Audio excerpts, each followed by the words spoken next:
We've all had people come to our front doors from time to time trying to sell us something. Magazines, for example.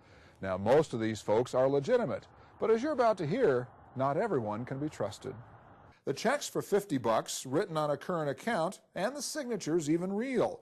The only problem is that the original amount was $5 and was intended to help Iraqi war veterans. At least that's what Karen Getty was told. She says, yeah, I see your husband is Purple Heart recipient. And I says, oh, yeah. And she says, well, I've had the Purple Heart, too. Karen's husband, Henry, is a World War II Purple Heart recipient, so they listened to the woman's story.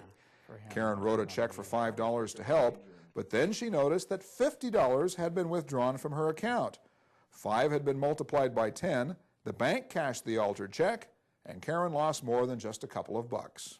Not because of the money, but because I felt invaded. I felt you can't even, and to use the Iraqi vets,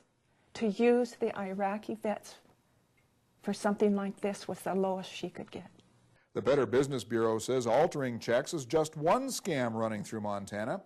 Others include checks written on fake accounts, bogus money orders which pass bank inspection, and promises of riches through non-existent lotteries. People fall for them all. The losses are enormous, with most of the cash heading overseas. And so these billions of American dollars are leaving the country and leaving our economy and leaving American citizens hurting. And the economy is bad enough as it is without, just forgetting about this and letting people suffer. Griffin says his office does what it can to track down the scam artists and prosecute them. He says the best way you can help is to be alert and not fall for the story to begin with. Now, check fraud isn't like being taken on a credit card where you might only be liable for $50. Cash one of these, regardless of the amount, and somebody's going to want their money back.